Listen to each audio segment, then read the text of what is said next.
Welcome in to True Country Home.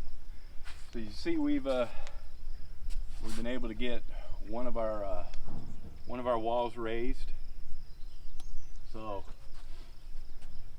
this first wall here, first part of the house, the walls are set at 9'9" high, so just under 10 foot, and then the parallel cord truss will sit on them. So we managed to raise this first wall here. We've raised our second wall here. Due to some weight issues of actually rolling the walls up and lifting them, we've left the headers out, so I'll come back and put the header in and then do the framing under the windowsill and the framing above the header in the window. So this will be a 2 foot by 4 foot window over the sink, so I have a nice view there of the valley. So we also have the other walls here going back towards the garage, framed up. We'll stand them as soon as we get this front wall done, so we don't have too much walls standing that could possibly tip over. We do get pretty good winds up here. As of course you can see, we've been fighting the rain. Cement's wet, but it's cooler today, so that's a bonus. So here, just framing up this front wall. Like I say, these are close to 9'9" tall. We're going to go ahead and frame this first front wall at 8 foot, so that on top of that wall we can set our windows above that.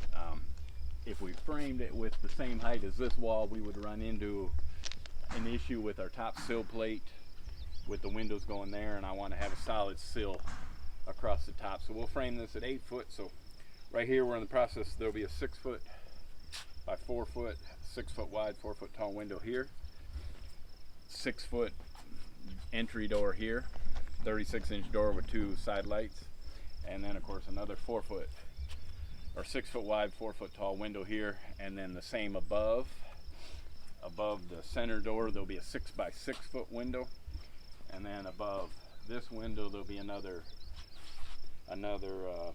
4 by 6. So you can see here, I'm just in the process, coming over here, I'm in the process of laying out this wall. So according to our prints, center line of my window should be 7 foot off the outside of the wall, so I pulled that back. But the framing off the end of our building for our sheathing falls right here. So basically there's a if I set my king stud for the window where it's supposed to be, I end up with a 1/2 inch gap here that I don't want. So what I'm going to do is, it's not going to hurt anything. I'm going to go ahead and just cheat my window over that 1/2 inch to make this solid. So basically I'm moving the center line of the window over 1/2 inch on this side, and we'll see how it falls over there. But you won't notice that 1/2 inch between the door. I can leave the door, I should be able to leave the door dead center as we lay out. But when you do this and move your wall over, you need to remember to do the same at the top, otherwise you'll be a 1/2 inch out of plumb. So basically these are all pre-cut. These are also pre-cut studs. So with the bottom plate, which this is, and the double top plate, that gets us to our 8 foot 1 1/8 that we need according to our rafter plan. So basically I just get this flush right here, and you could clamp it if you need to, and you just go ahead and nail it off. I put 4 nails. This is 2 by 6, so I put 4 nails, 2 by 4. You can do 3 nails, but that's how I'll do it. And I'll go ahead and I'll attach everything to our bottom sill plate first, and then I'll come back and attach the top plate, and then we should be at that point in a position to roll this wall up, and then we'll build the other half. We'll put the header in after. We'll build this in 2 halves. There's no way me and my wife could stand this up otherwise. So we'll be back shortly when we get this put together and move on to the other side.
So we're come to the end of another long day. Just thought we'd bring you the progress. We kind of left off where we were framing the front of this wall, so we managed to get the second side of the wall done, and the wall stood up, and we've gone ahead and done the headering in between. So here you can start to see what I was explaining earlier about having a nice size window here, a big door opening here, and then another matching window here. This will be how, the kitchen will be right here with a window looking out right here from the above the sink. This basically right here will be an island, and then that's going to be our wall where we're going to have a fireplace. This got this framed up and raised up, so this is our 8-foot walls that go over the bedroom and the bathroom. So that'll give us room to have the attic, the second story as we discussed.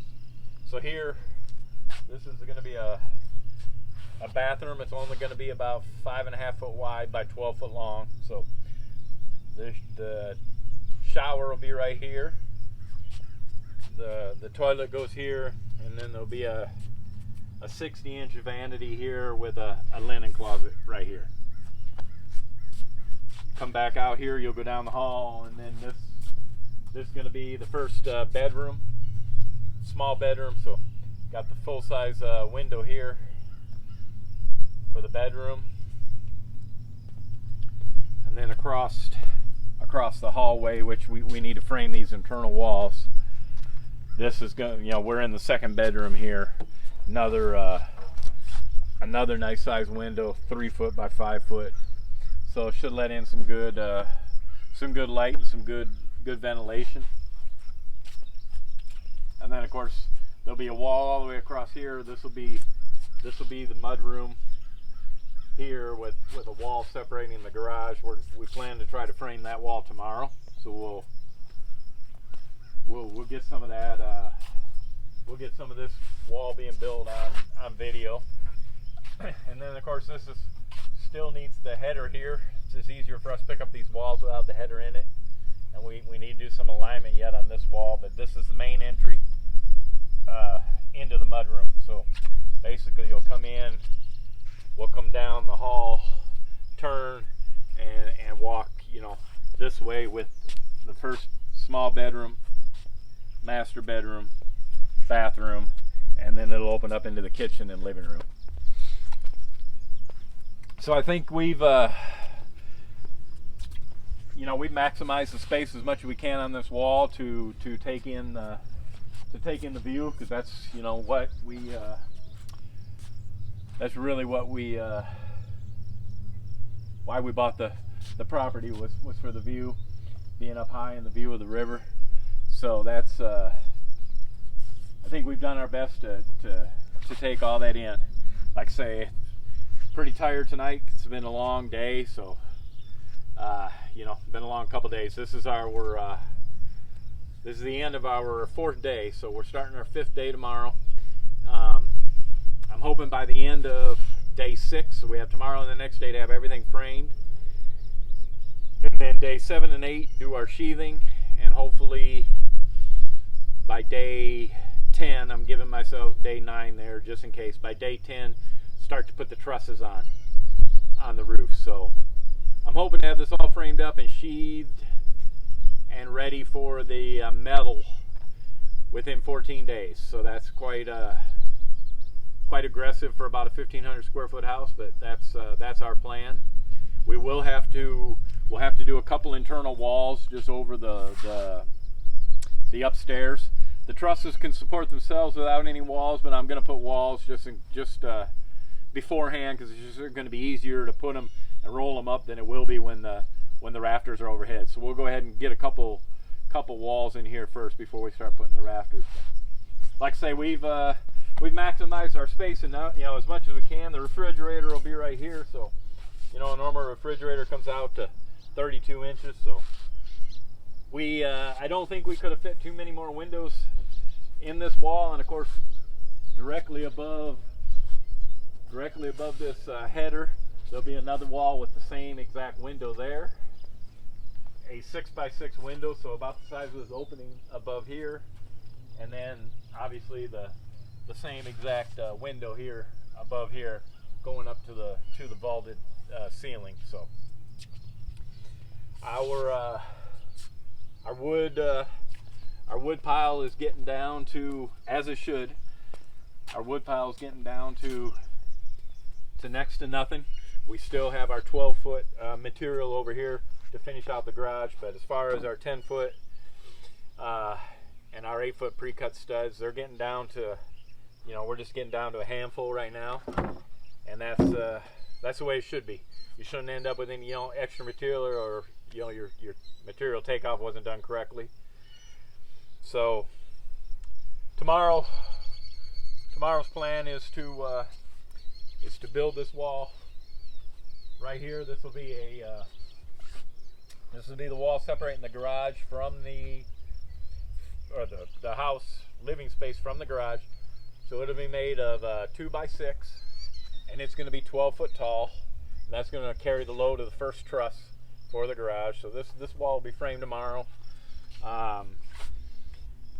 Since the wall here just rolls up, I think we're gonna go ahead and frame this wall as one complete 30 foot, well, minus the studs. It'll be about 29 foot 2-inch wall. We're gonna go ahead and frame this as one complete wall. These we've been framing only about 15 foot tall because we have to raise the wall and then we need to pick it up. You know, we have to lift the wall up at least 2 or 3 inches to get over our bolts. But since this is an interior wall, this is just going to stand up. We're going to go ahead and glue this wall down, and then I'm going to only drill into the cement about a ½ an inch deep. And the reason I'm only going a ½ an inch deep is just to keep the wall from moving side to side. The glue and the rafters sitting on it is going to hold the wall down. I don't want to drill any deeper because I'm afraid, if you know, there's always a chance I could hit the in-floor PEX piping, and then, you know, that would be a problem. You'd have to jackhammer the floor and make that repair, and I'm not going to take that risk. So I'm only going to drill this a little bit and use adhesive. And once this wall is locked in, the internal walls, they're not going to go anywhere. But this one will be a 2x6 wall here, and then there'll be a wall 8 foot over right here going across. This wall will be just 2x4, and then the walls for the bedrooms and the closets will be 2x4. So we're running, you know, down on our material. So we have I've done the takeoff today just to make sure. I think we have everything we need. We still have two headers, a header over the kitchen and a header on the front entry yet to build. So we'll show you some of that, how we put together the headers with some of our insulation in there. We left this one here loose just so we could stand this wall up around the PEX easier. I need to go ahead and put that stud back in here. But like I say, this is the end of day 4. So I'm pretty happy with the progress. We'll go ahead and finish out the framing, get the cross wall tied in, and then our plan after that, we'll move on to sheathing. So this is a 12 foot, these are 12 foot walls, these being 8 foot, and those 9'9", but in the end they're all 12 foot because of the heel on the rafters. So we'll go ahead and once we get the framing done, we're going to do one complete wrap on the lower side of sheathing, and then we're going to do the second level of sheathing. So we'll go 2 rounds of sheathing. That'll get us up 8 foot, and that'll be enough to we'll hold tight there, because when you can't run your sheathing up where the rafter comes down until you put the rafter or the truss because of the heel. So we'll run 2 complete wraps, and then we'll put the third one on once the rafters are in place. But with two rounds of sheathing, that'll shore up the walls well enough to be able to add the trusses without any issue. We'll get the trusses on, then we'll go to the sheathing on it right away, and then go on to the metal. The metal currently is in fabrication, so we'll have the metal ready for the roof and metal ready for the walls. We're going to go ahead and get that in as soon as possible. We've also have our garage door on order. That'll take until around, I think, the first week of August to get in the garage door. As also our windows have been on order now for a month and a half. They'll be in around August as well. So it'll be here we're gonna go ahead and have an 18-foot wide garage door. So basically a garage door will go from here all the way to here and be 10 foot tall. That'll allow nice headroom if you have a tractor or something tall, and a nice wide space for 2 cars or a bigger vehicle. So just thought we'd bring you where we're at. End of another long day, day 4, and we'll keep you updated. We'll do get some more footage tomorrow of us building this tie-in wall here, and maybe show you how we build out our headers. But we appreciate you watching our videos. If you're new to our channel, we appreciate you watching and tuning in. We hope you'll continue to support us. You can like this video and share it if you will, and please subscribe if you're new, and we'll see you later from Two Country Home.